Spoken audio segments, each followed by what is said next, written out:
My name is Theodore Langston. Most people in my town know me as a quiet old man who takes the same walk every morning, feeds the birds near the park fountain, and buys his groceries at the discount store where coupons still matter. They see the frayed cuffs of my jackets, the worn soles of my shoes, the way I count change carefully at the register. They assume poverty has shaped me. They assume I am invisible. What they do not know is that behind the simple life I live hides a fortune large enough to buy the very city that dismisses me. I am a billionaire. Not a billionaire by luck, not by inheritance, but by decades of strategy, patience, and silence. I built empires in shipping, logistics, and later in renewable energy before anyone thought wind or solar would matter. Then I withdrew. I stepped back from the noise of Wall Street and corporate banquets, from champagne toasts and shark smiles. I retired not because I grew tired of winning, but because I grew tired of people. Wealth is a weapon. Too many swing it carelessly, leaving scars on everyone around them. I chose a different path. Disguise? I live modestly, and in return, I see people's true faces. Those who think I am poor reveal their contempt quickly. Those who think I could do nothing for them treat me as if I am nothing. And those who still choose kindness, well, they are rare, but they shine brighter than gold. This philosophy shaped the way I raised my daughter, Megan. I gave her love, attention, education. But money? I gave sparingly. She grew up wearing second-hand dresses while her classmates flaunted new brands. Her birthday parties were humble affairs with homemade cakes. I told myself it was for her own good, that she should learn value before vanity. Yet sometimes when I saw her eyes linger on a pair of shoes she could not have, or when she blushed at the laughter of richer classmates, I wondered if my choice carved deeper wounds and lessons. Still, I believed and still believe that character must stand before wealth. But character is exactly what Megan's fiancé lacks. When Megan first brought Urban Whitaker home, I knew within 5 minutes what sort of man he was. The handshake told me first. Limp, but accompanied by a squeeze that was too long, too calculated. The kind of handshake a man gives when he wants dominance without strength. Then his eyes, not on me, but scanning the house, the furniture, the signs of what we did or did not have. He noted the dated carpet, the modest kitchen, the old upright piano where Megan once played Chopin for me. Each detail he filed away not as curiosity, but as judgment. He smiled, of course. Men like Urban always smile. A perfect row of bleached teeth, a glimmer that said, I know my worth, and soon you will too. His family followed days later. Eldon Whitaker, the patriarch, carried himself like a senator stripped of office, but not of arrogance. He was the sort of man who used silence as intimidation, speaking only when certain the weight of his voice would fall like a gavel. Priscilla Whitaker, Urban's mother, dressed as though entering a gala even when visiting a stranger's living room. Her perfume lingered long after she departed, heavy as the disdain in her eyes. They did not come to meet me. They came to measure me. Dinner that evening was one of the longest of my life. So, Theodore, Eldon began between sips of Merlot he had brought himself, dismissing my table wine with a glance. What do you do? I'm retired. I answered simply. From what? Business. He waited for elaboration. I gave none. Priscilla leaned forward. Megan tells us you've always managed frugally. That's admirable, of course. Urban has ambitions that require significant backing. It would be good to know the family he's marrying into is prepared to support them. There it was, not even a veil of subtlety. They wanted numbers. They wanted to know how much they could siphon. I've supported Megan with love, education, and stability. I replied. What she chooses next will be her own path. Priscilla's smile tightened, brittle as glass. Urban shifted uncomfortably, but said nothing. When they left that night, Megan hugged me, whispering, Dad, please, try to like them. Urban makes me happy. I nodded. For her sake, I would try. But the Whitakers had already revealed enough. Weeks later came the engagement dinner. A grand affair at a country club the Whitakers practically owned. Crystal chandeliers, linen tablecloths, waiters in tuxedos moving with military precision. I wore my best suit, which was admittedly still 20 years old. The looks began the moment I walked in, not for Megan, who ran to embrace me, but from the Whitakers' circle of friends. Whispers travel faster than champagne bubbles. That's him? The father? Doesn't look like much. No wonder she's marrying up. I let it wash over me. Words are only daggers if you give them flesh to pierce. During the toast, Eldon raised his glass. To our son Urban and his radiant bride-to-be, Megan. May their lives be filled with prosperity, ambition, and the means to achieve it. The word means hung in the air, a pointed blade aimed squarely at me. I smiled politely. When the time came to present gifts, I placed a small, neatly wrapped package on the table. Inside was a locket worth exactly $37, handcrafted with space for 2 photos, one for Megan, one for Urban, should they choose to place them there. Priscilla unwrapped it with exaggerated delicacy, then held it up as though examining a trinket from a thrift store. "How quaint," she said, forcing a laugh that spread like wildfire among her friends. Urban chuckled. "Is that real silver?" "It's real love," I answered. The table went silent for a heartbeat. Then Eldon cleared his throat, moving the evening along. But I saw in Megan's eyes shame. Not at me, but of me. She wanted to defend me, yet feared the tidal wave of mockery waiting if she tried. That was the moment I realized I was not simply the father of the bride. I was the obstacle. The Whitakers spared no expense. The ceremony took place at St. Bartholomew's Cathedral, with stained glass windows spilling colors across marble floors.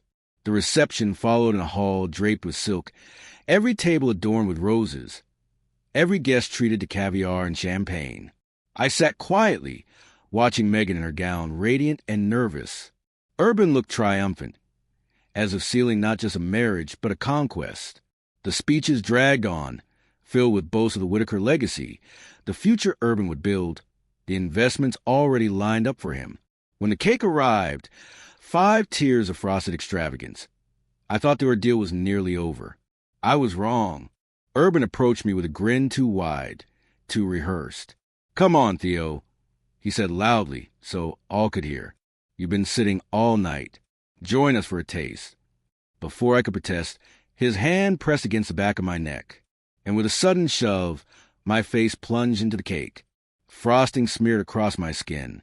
Gasps turned to laughter. "Try the dessert," Urban shouted. The hall erupted. Guests clapped, cameras flashed. But as sugar hit my tongue, my chest tightened. I had not eaten sweets in years. My diabetes made sure of that. My heart raced, my breath caught. For a moment, fear eclipsed fury. I staggered back, wiping my face. Megan screamed, "Dad," but Urban pulled her aside. "Relax, it's just a joke." A joke. My humiliation, my health, reduced to a punchline. And then, "He's a billionaire."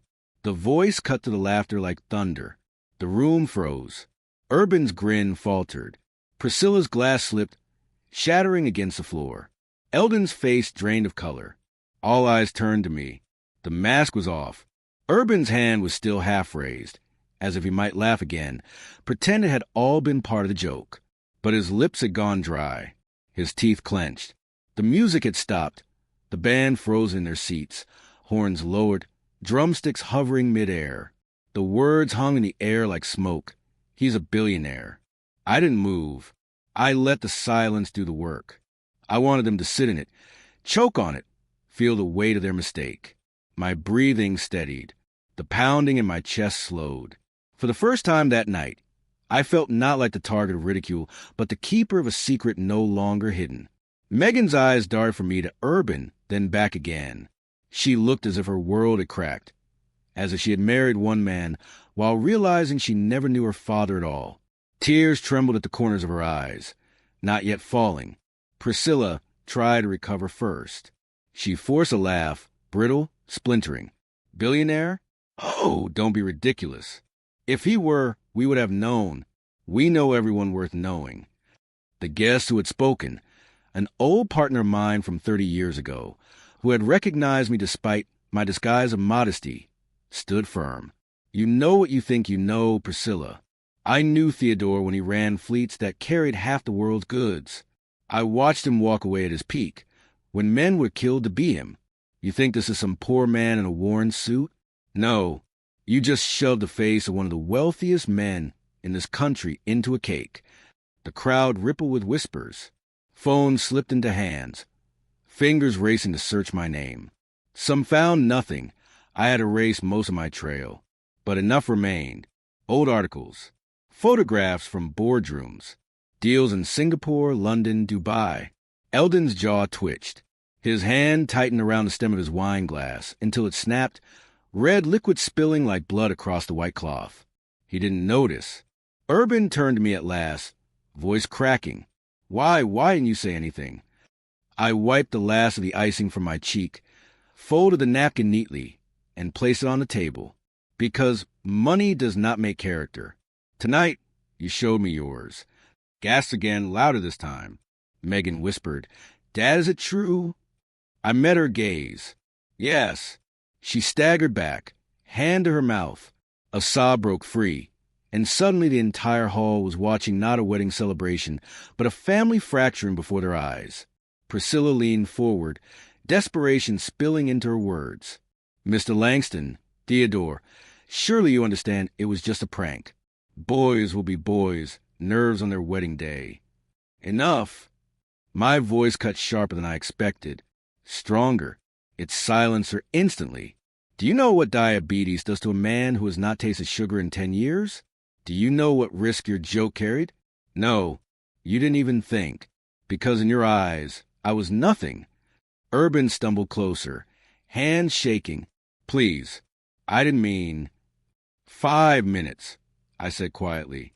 He blinked. What? You'll understand in 5 minutes. The words slipped out before I had even decided what they meant, but already I felt gears turning. Plans long buried, networks I had chosen to abandon. They could be woken with a single call, a single word, and the Whitakers, so smug in their empire, would crumble faster than they had humiliated me. I looked around the hall, faces wide-eyed, expectant. No music, no laughter now, only the ticking of an invisible clock that had just begun to count down. And I smiled for the first time that night. Urban's lips moved, but no words came out. He looked like a man who had rehearsed every victory speech of his life, and suddenly found himself standing on a stage with the wrong script. His laugh, the one he used so often to charm, to soften his arrogance, refused to rise. Priscilla finally stood. Her chair scraped the marble floor, the sound shrill, almost violent in the silence. She raised her chin, but her voice betrayed her. This is absurd.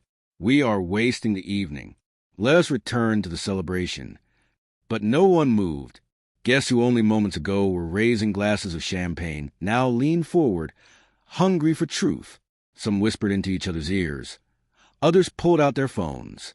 The glow of screens reflected off faces pale with shock. One woman murmured, It's true, his name is in this article. Shipping magnate, net worth in the billions. Her words spread like sparks in dry grass. Megan's hands trembled as she gripped the edge of the table. Her wedding ring glimmered under the chandelier, but she stared at me as though that band of gold meant nothing compared to the weight of what she'd just learned. Dad, she whispered, voice cracking. Why didn't you ever tell me? The question cut deeper than Urban's shove, deeper than Priscilla's mockery. I felt every year of my choices pressing down on me. She had grown up thinking her father was poor, making sacrifices, carrying shame she never deserved. And I had let her. I took a breath, steady, deliberate. Because, Megan, I needed to see who would love you without it. If you carried my wealth openly, you would never know whether it was your smile they cherished or the bank account behind it.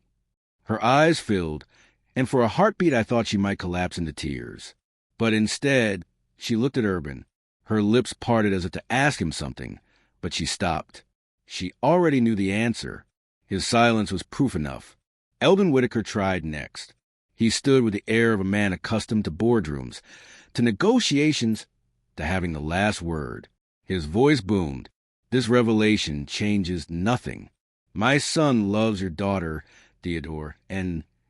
Love. I interrupted. My tone was low, yet it silenced him.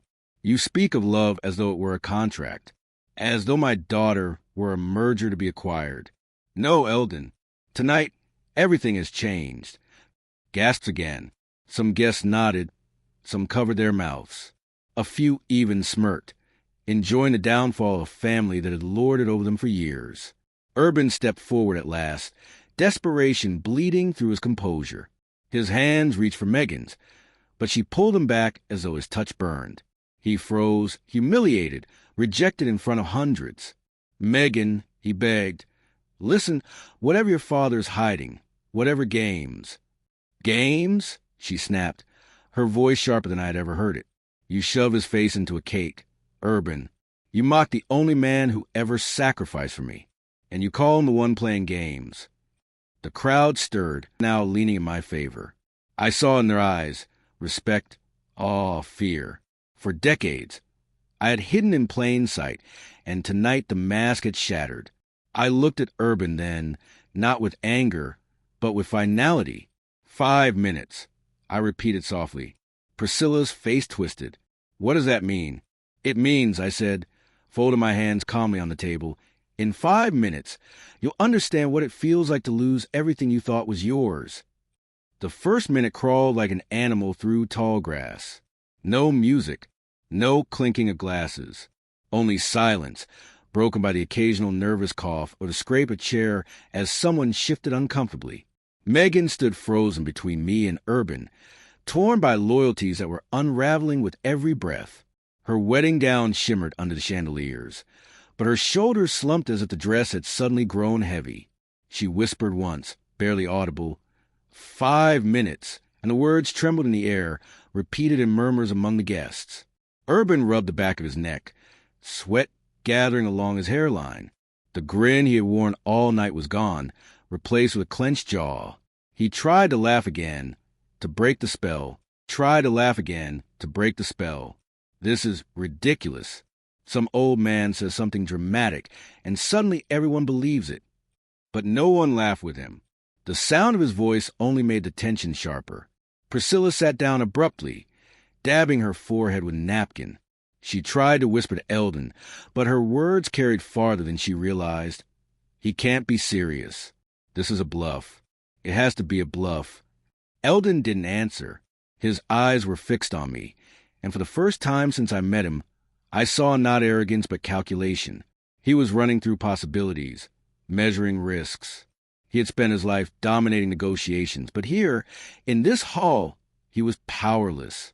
The second minute arrived with the clatter of silverware. A waiter, pale and shaking, tried to clear a plate, but dropped a fork on the floor. The sound was deafening in the silence, a metallic clang that made half the guests flinch. He mumbled an apology, then disappeared through the kitchen doors, never returning. Megan finally moved. She stepped toward me, ignoring Urban's hand that reached after her. Her voice shook. Dad, what did you mean? 5 minutes for what? I didn't answer. Not yet. Instead, I placed a hand gently on hers, steadying her trembling fingers. Watch, I whispered. The 3rd minute stretched thin as glass. Phones lit the room now. Guests scrolling, reading aloud in hushed tones. It's true his companies sold them for billions. Look, here, an old photo, younger, but it's him. Faces turned toward me not with ridicule now, but reverence and fear. The air shifted, tilting in my direction. Urban saw it. He felt it. His posture stiffened as he realized the crowd that once laughed with him now waited for me. He tugged at his collar, sweat darkening the fabric of his shirt. His voice cracked as he tried again. Even if it's true, it doesn't matter. Megan loves me, not his money. But Megan flinched at his words. She heard them not as a defense of love, but as a desperate plea to keep the very wealth he had mocked moments before. The 4th minute bled with whispers. Guests leaned closer together, debating, speculating. A man in the back, drunk with curiosity, muttered too loudly. If I had insulted a billionaire, I'd already be packing my bags for exile. Nervous laughter followed, quickly dying again. Eldon finally spoke, his voice low, trembling at the edges. Theodore, surely there's a way we can resolve this quietly. Resolve, a word he used in business deals, not apologies. He didn't ask forgiveness. He asked for survival. I looked at him, letting the silence draw out until the weight of it pressed against his chest. Then I shook my head. The fifth minute arrived like a thunderclap. No one heard, but everyone felt. The doors of the hall opened. Two men in tailored suits stepped inside. They weren't part of the wedding. They weren't guests. They were my men, old associates who had remained loyal even through my withdrawal from the world. Their presence alone shifted the air. Every head turned. Every Whitaker heart stopped. I rose, slowly, brushing crumbs of cake from my jacket. My voice carried through the hall, calm but unyielding. "Now," I said, "you'll begin to understand." The two men did not hurry. Their footsteps echoed across the polished floor, steady, deliberate. One was tall and lean, with a shaved head and sharp cheekbones. The other broader, older, carrying himself with the calm weight of someone who had seen too much to be rattled by wealth or glittering chandeliers. They didn't need to speak. Their suits alone, dark, perfectly tailored, with a subtle sheen of hand-stitched fabric, told the room that these were not waiters, not security, but something else entirely. Whispers surged through the crowd. "Who are they? Are they with him? They look like—" The words dissolved into the air unfinished, as fear spread like ink in water. Priscilla's napkin slipped from her trembling fingers. She clutched at Eldon's arm. "Who are they? Eldon, who are they?" Eldon's lips pressed into a thin line. He recognized them, or at least a type. The old money elite always pretended not to know men like these. But behind closed doors, they were the ones who kept empires standing. His silence was an answer. Urban took a step back, his heel catching on the leg of a chair.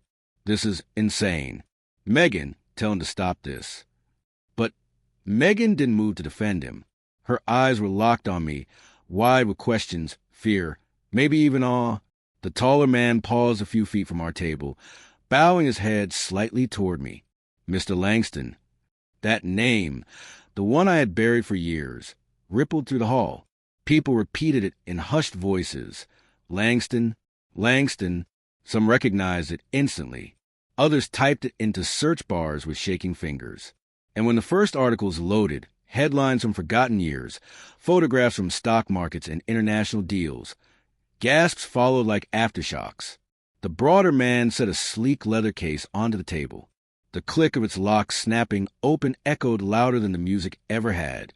Inside lay documents, thick, embossed, stamped with seals from places most people in this room had never been allowed to see.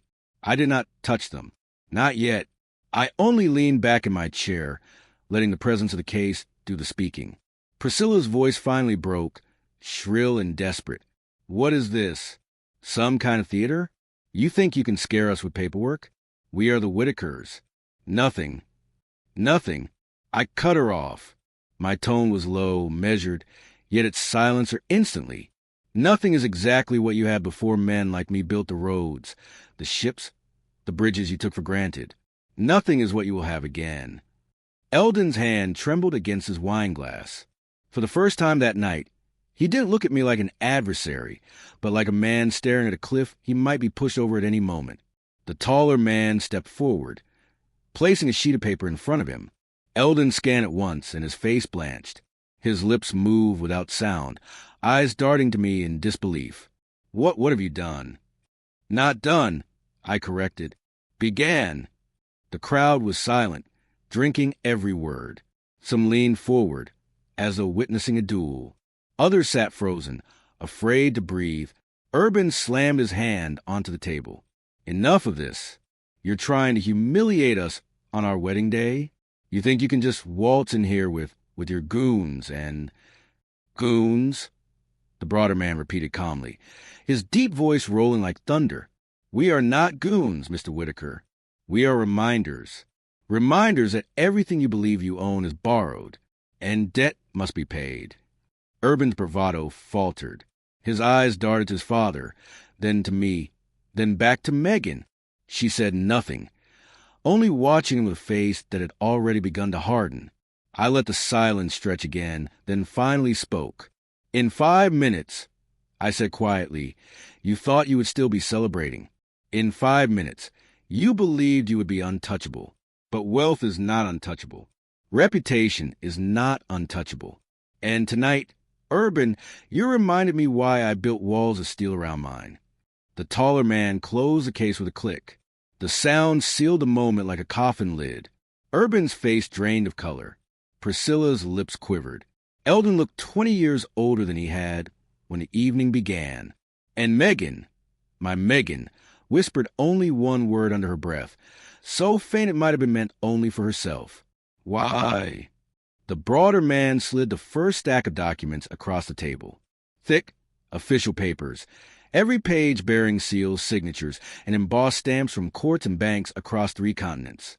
Eldon's hand hovered above them, trembling. He wanted to refuse, to push them away, but his instincts as a businessman betrayed him. He couldn't stop himself from looking. The moment his eyes scanned the first page, color drained from his face. His lips parted. He read silently, then again, as if the words might rearrange themselves into something less fatal. Priscilla leaned over his shoulder. "What is it?" she hissed. "What do they say?" His voice cracked. It's our debt. All of it." Murmurs rippled through the hall. Debt, a word the Whitakers never allowed near their name. The taller man pulled another file from the case, placing it with deliberate care. "These," he said evenly, "are lien documents. Properties registered under Whitaker Holdings. As of tonight, they are no longer yours. You leveraged them against quiet loans years ago. Loans your bankers thought anonymous. They were not." Gasps spread through the crowd. A few guests exchanged looks of dawning comprehension. Some had invested with the Whitakers. Others had envied them. Now, all saw cracks in the marble facade. Eldon clutched the papers tighter. This is impossible. Loans were sealed. No one could know. The broader man's expression did not change. "We knew." Mr. Langston knew. He was the counterparty, hidden behind layers you never cared to examine. Tonight, the final clauses trigger. "You are insolvent, Mr. Whitaker." The word hit like a cannon. Insolvent. Priscilla's cries split the air. "No." "Eldon, tell them it's a mistake." "Tell them." But Eldon's hand shook too hard to hold the paper steady. His chest heaved. His eyes darted between me and the documents, searching for escape, finding none. The taller man laid down another sheet. This one bore a list. Rows of names, investors, silent partners, smaller businesses tied to Whitaker Capital. He tapped the page once with a gloved finger. "Tomorrow morning, this list will be made public. Your investors will know the truth. By noon, they will run. By evening, you will have nothing left but the suit on your back." Urban staggered forward, slamming his fist onto the table. "You can't do this. It's illegal." "Illegal?" I repeated, raising an eyebrow. I finally leaned forward, my voice steady as a blade.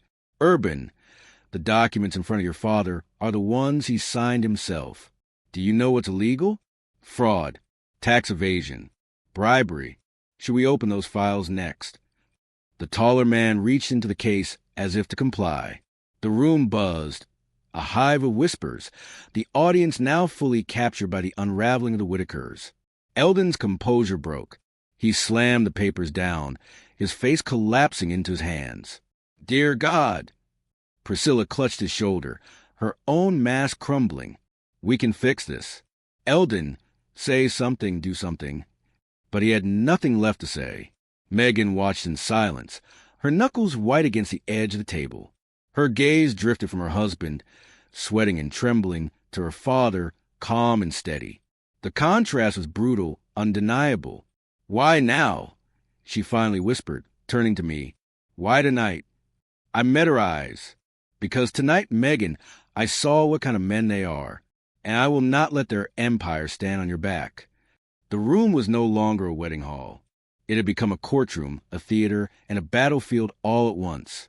Guests froze, glasses halfway to their lips. Conversations halted mid-sentence, laughter replaced by an uneasy hum of disbelief. Some reached for their phones, typing furiously. Videos were being recorded, whispered narrations added. By the time the first toast was meant to begin, half the guests were already sending clips to friends, family, and, unknowingly, the entire city. Social media would light up within minutes. A woman near the buffet whispered, her voice shaking. "Did you see the papers?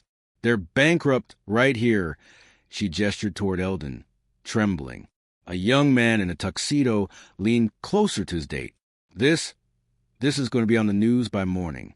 They thought they were untouchable. Not anymore. Urban, however, was the epicenter of chaos.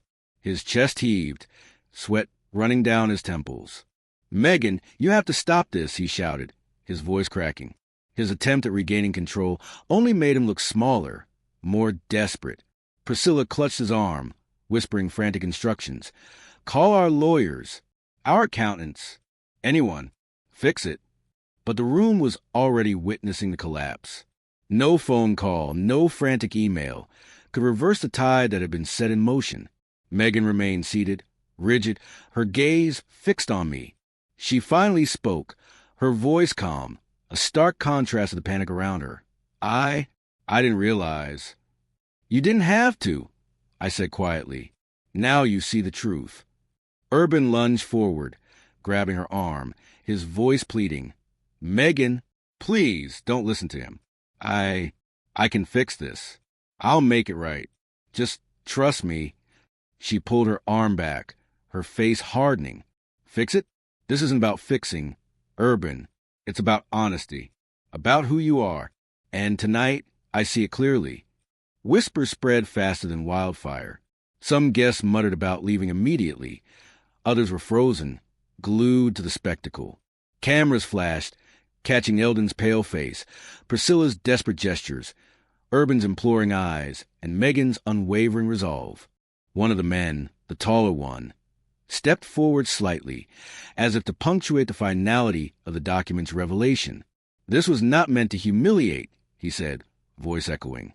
"It was meant to clarify, to ensure that everyone knows the foundation upon which you believed your empire stood. Fragile, cracked, and now public." Eldon's knees buckled slightly, and he sank into his chair. Urban turned, pleading with the crowd, with everyone, with fate itself. But the truth had already taken hold. Megan rose slowly, her gaze never leaving mine. The room seemed to shrink around her, the tension almost palpable. "Tonight, I choose what I see, and I choose what I will not stand for." Urban staggered forward, desperation radiating from him like heat from a flame. His voice, once confident and charming, now cracked as he pleaded. "Megan, please, don't let this ruin everything. We can fix it. I promise. Just trust me." She stood her ground, her posture unwavering, the chandelier's light casting sharp shadows across her face. "Fix it?" she repeated, her tone icy. "You call this fixing? Lying, humiliating my father, flaunting money, pretending your family's wealth makes you better than anyone else." Priscilla tried to intervene, stepping between father and daughter, but Megan's glare stopped her mid-step. "No," Megan said firmly. "I see everything now, and I will not be part of it. Not tonight. Not ever." Urban's face twisted in disbelief, a mix of fury and fear. He reached for her again, a final desperate attempt to pull her back into his world. "You don't understand. I understand perfectly," Megan cut him off. Her voice rose, strong and clear, carrying across the stunned room. "I understand that character matters more than money, that integrity is more valuable than wealth, and I refuse to marry someone who treats my family, my father, like a prop in a show." Gasps echoed. A few guests murmured nervously, realizing the wedding had turned into a spectacle of reckoning. Cameras flashed, some capturing Urban's pleading, others Megan's defiance. Social media would explode. Urban sank into a chair, his hands pressed his face. "Megan, please. I can make this right. We can go somewhere private. We can—" "No," she said, shaking her head slowly. "There is nothing to fix. You showed me who you are tonight. That is who you will always be. I will not be part of it." A silence fell, thick and heavy, broken only by the quiet sniffles of those too stunned to react. Eldon sat frozen, pale, clutching the papers that spelled the end of his empire. Priscilla buried her face in her hands, unable to grasp the collapse of their carefully curated image. Megan turned to me, her eyes softening, gratitude and resolve mingling. "Thank you, Dad," she whispered, "for seeing it first, for protecting me, even when I didn't realize it." I smiled faintly, my heart heavy but proud. "I'll always protect you," I said, "no matter what." She stepped past Urban, her hand brushing mine in silent acknowledgement, and walked out the hall, head held high, leaving behind a room filled with chaos, humiliation, and the unmasked truth. Guests whispered and speculated. Some admired her courage. Others feared the scandal. But one thing was clear. The wedding was over, not in celebration, but in revelation. And Megan had chosen her own path. The next morning arrived like a quiet storm. The sun rose over the city, but inside the Whitaker mansion, tension hung heavier than ever. Phone lines buzzed endlessly, emails poured in, and social media notifications never stopped. Every video clip of last night's wedding fiasco had gone viral overnight. By sunrise, millions had watched Urban humiliate my face in the cake and the subsequent unraveling of his family secrets. Eldon sat in his study, head in his hands, staring at spreadsheets that no longer mattered. The empire he had meticulously built, the carefully constructed image of wealth and power, had crumbled in hours. Priscilla paced, muttering legal threats. But even the most aggressive lawyers couldn't erase a viral scandal or the damning financial exposure. Urban, pale and shaken, faced the reality of his failure. Investors he had taken for granted called to withdraw support. Board members questioned his judgment. Friends who had once fawned over him now kept their distance, whispering about his arrogance and deceit. For the first time, he felt powerless. Meanwhile, Megan was calm, radiant even, as she enjoyed breakfast with me in our small kitchen. The modest home, with its worn wooden table and familiar smells of coffee and lavender, felt like a sanctuary. Outside, the world buzzed with chaos, but inside, we shared a quiet victory. "I saw some of the comments," I said, pouring her a cup of coffee. "People are talking about last night about everything." Megan smiled, a mix of triumph and relief. "Let them. At least the truth is out. They'll never be able to manipulate anyone else the way they tried to manipulate me." By noon, news outlets had picked up the story. Headlines screamed about the scandal. Billionaire groom's humiliation backfires, and wedding turns into viral financial catastrophe. Whispers of bankruptcy and fraud circulated alongside every clip of the cake incident. Urban's name was now synonymous with arrogance, entitlement, and failure.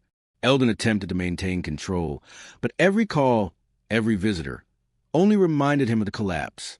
Social media users had dug deep, revealing tax discrepancies, secret loans, and questionable investments.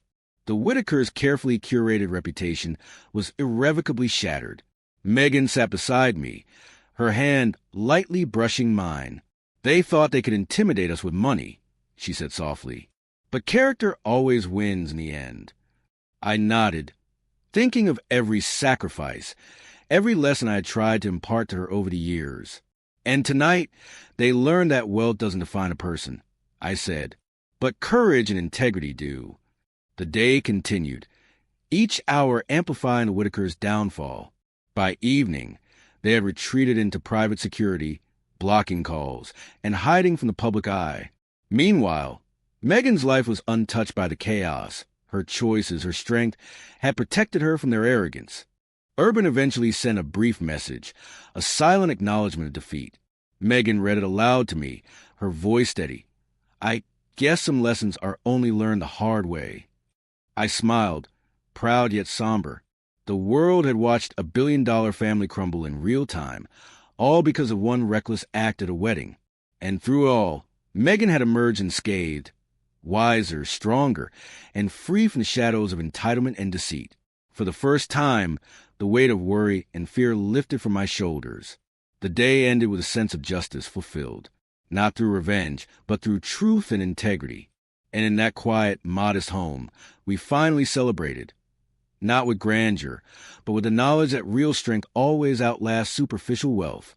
Urban sat in the dimly lit room of his penthouse, staring at the city below. The night after the wedding had left him humiliated, exposed, and desperate. Every headline, every social media clip, burned like acid. He had lost control, not just of the wedding, but of Megan, and he couldn't accept it. He reached for his phone, fingers trembling. "I have to fix this," he muttered. "I can't lose her. Not like this." Meanwhile, Megan was at home, sipping tea with her father. The quiet house was a stark contrast to the chaos of yesterday. Her phone buzzed incessantly, calls, messages, emails from Urban. She ignored them all. But Urban was persistent. By the second day, he had arranged a meeting. Just to talk, he insisted Priscilla and Eldon, who reluctantly agreed. They needed him back, if only to salvage some reputation. Megan agreed to meet, but on her terms. A public cafe, neutral ground, no pressure. As Urban approached, she didn't smile. He noticed the firmness in her stance and the sharpness in her eyes. She was no longer the uncertain girl from a week ago. She had grown overnight. "Urban," she said coolly, "I hope you understand why I walked away." "I do," he began, trying to sound humble. "But I also know I made a mistake. I want to make it right. Please, just hear me out." She crossed her arms, unwavering. "Hearing you out doesn't mean I forgive you."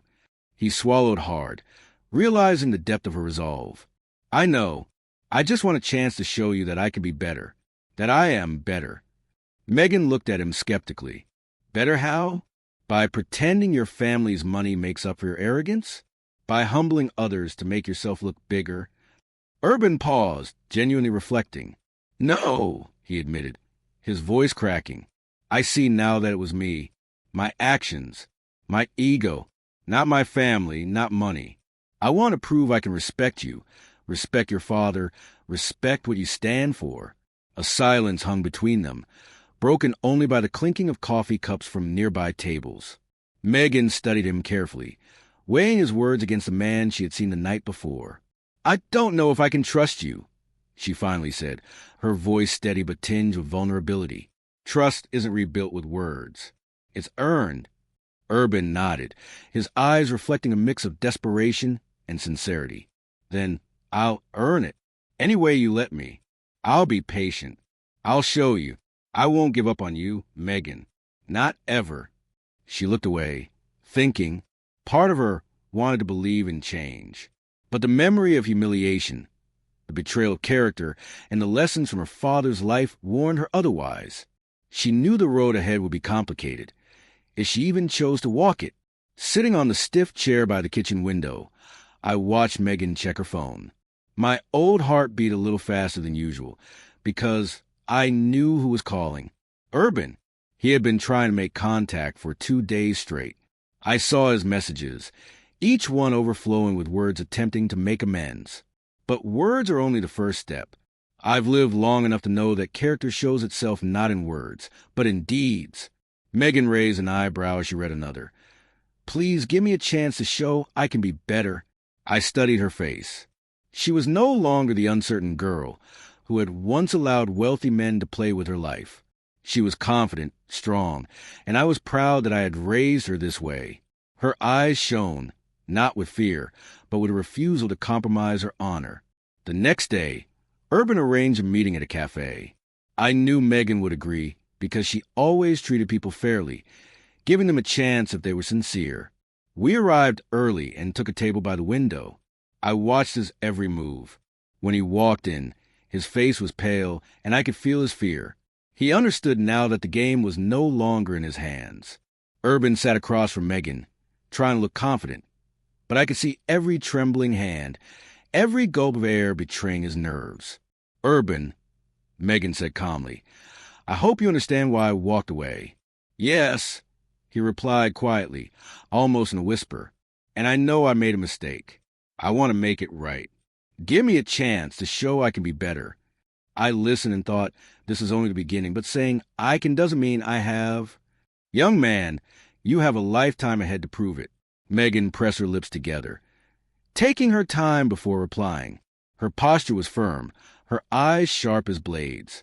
"Words do not rebuild trust," she said. Her gaze met his without fear, only caution and resolve. I felt both pride and anxiety. I saw not just my daughter before me, but a future she was choosing for herself. Urban nodded, seemingly acknowledging the truth of her words. He could no longer buy trust. He would have to earn it through his actions. I murmur quietly to myself, this is a lesson for both of them. Urban must understand that wealth can never replace character. And Megan must learn that wisdom and patience always give the power to choose rightly. She lifted her head and looked at me. I simply nodded. My support was silent, yet unwavering. I could no longer shield her from the world, but I could support her in her choices. And now, she was choosing for herself. Urban felt it. I could see his struggle with himself. Every word, every gesture reflected his inner battle. And in that struggle, I knew one thing. Only time would tell if he was truly worthy of the chances Megan was giving him. For now, I sat, old, long-suffering, but calm, feeling that despite all the chaos, life always gives a chance for redemption. But true change comes only from honesty, humility, and the work done on oneself. The following week, Urban began showing up more often, each visit carefully calculated, each gesture deliberate. I watched from my porch as he approached our modest home, holding flowers, white lilies, her favorite. Megan opened the door, and for a moment, I saw her hesitate. She didn't step forward. She didn't shut the door. She simply observed, curious yet guarded. I could see it all. The tension in Urban's shoulders, the slight tremor in his hands as he offered the flowers. He wasn't a smug man who had shoved me into that wedding cake. This Urban was trying, painfully, almost awkwardly, to earn his way back into her life. Thank you, Megan said softly, taking the lilies without a word of congratulations or forgiveness. The pause was deliberate. She wasn't swayed by gifts. She was weighing intent, watching for sincerity. I leaned back in my chair, folded my hands. This was the moment of truth. I'd raised Megan to value integrity above wealth, and I'd spent years teaching her that actions speak louder than money or charm. Urban could throw diamonds and yachts at her, but they would never replace the respect he had destroyed. Over the next few days, he began small. He helped with chores when she asked, attended events with patience rather than arrogance, listened instead of lectured. I watched, secretly noting which gestures felt genuine and which felt like calculated efforts. One afternoon, as I sat reading on the porch, I overheard a conversation through the open window. Megan was firm but fair. I see that you're trying, Urban. I see it. But do you understand why I left? She asked. Yes, he replied. I was foolish, and I hurt people I care about. I want to be better, not just for you, but for myself. I nodded silently. Finally, a man taking responsibility. Words, yes, but backed by action. I could sense a shift. Megan was testing him, probing, measuring. And for the first time, he didn't flinch. Weeks passed. Urban showed patience I didn't know he possessed. He didn't demand forgiveness. He earned it through consistency. Megan started letting her guard down in small ways. A shared cup of coffee, a late-night phone call with no pretense, a walk in the park where he simply listened. I stayed in the background, observing, my heart quietly bracing for the moment of reckoning. Wealth could tempt, charm could deceive, but true character revealed itself under scrutiny, in mundane, everyday moments. Then came the day Megan called me aside. Her face was thoughtful, yet resolute. Dad, she said, he's changed. He's proving it every day. But I'm not sure if I can fully trust him again yet. I need more time. I smiled faintly. That's all right, Megan. Time is the truest measure of change. If he continues to act with honesty, patience, and respect, you'll see the real man. If he falters, you'll know too. And so I watched. Urban continued his quiet campaign, learning humility under the strictest teacher, my daughter's judgment. I realized then that no matter how many weddings, cakes, or fortunes were involved, life's lessons came down to patience, observation, and moral courage. Whether Urban would succeed or fail, Megan had already proven she was stronger than any mistake, wiser than any charm, and ready to choose her own path. And as her grandfather, I could only hope that this lesson in trust, resilience, and judgment would guide her far beyond the reach of any man, wealthy or not, who tried to write her story for her. Weeks turned into a month. Urban's persistence was no longer awkward. It had become measured, thoughtful. He stopped trying to impress Megan with money or flashy gestures. Instead, he showed up when needed, listened when she spoke, and accepted boundaries without complaint. One evening, I watched from the porch as Megan and Urban walked slowly down the garden path. They were talking, laughing softly, yet there was a new depth in their interaction, mutual respect rather than infatuation. I could see Megan testing him still, asking questions about his values, his decisions, his respect for others. And Urban, to my quiet satisfaction, answered honestly without pretense. Then came the day of the final test. Megan invited him to the family dinner, a simple, modest gathering in our home. Nothing like the luxury wedding that had sparked the chaos. I sat quietly, observing every detail. Would he treat my home with the same respect he had the last weeks? Would he speak kindly, not condescendingly? Urban arrived, carrying nothing but a simple bouquet of wildflowers. He bowed slightly, acknowledging my presence, and greeted Megan with genuine warmth. The tension in the room was palpable at first, but slowly, I saw relief washing over Megan's face. He was proving, not telling, that he had changed. Dinner passed with ease. Urban participated in conversation without arrogance, helped clear the dishes, and even complimented our modest home sincerely. Megan's eyes sparkled, not with naive love, but with careful optimism. At the end of the evening, Megan turned to me. "Dad, I think he really has changed." I nodded, my chest swelling with pride and cautious relief. "Time will tell," I said, "but he's earned a chance. Remember, Megan, trust is given, not bought. He must continue proving himself every day, not just for tonight." Urban extended his hand toward me. I looked at him for a long moment, reading every line on his face. There was remorse, patience, and honesty. I shook it firmly. "Do not waste this chance," I warned gently. "Respect her always, as you should have from the beginning." He nodded, swallowing hard, and I could tell he understood. He was no longer the man who humiliated me at my granddaughter's wedding. He was a man learning humility, accountability, and the hard lessons of respect. As Megan and Urban walked away together that night, I sat back in my chair, feeling both the weight and the lightness of age. I had survived the chaos, taught my daughter the value of character over wealth, and now, perhaps, witnessed redemption. And in that quiet moment, I realized the most shocking twist wasn't what Urban had done or what wealth could buy.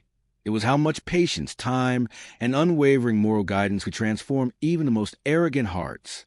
As the night ended and Megan and Urban walked hand in hand under the soft glow of the garden lights, I sat quietly on the porch, reflecting on the chaos, the lessons, and the growth we had all experienced. Life has a way of testing patience, character, and love, and sometimes the most shocking moments teach us the most. Thank you for following this story.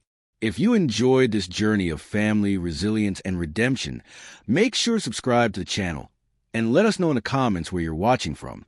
There are many more stories of courage, surprises, and life's unexpected twists coming your way. Don't miss out.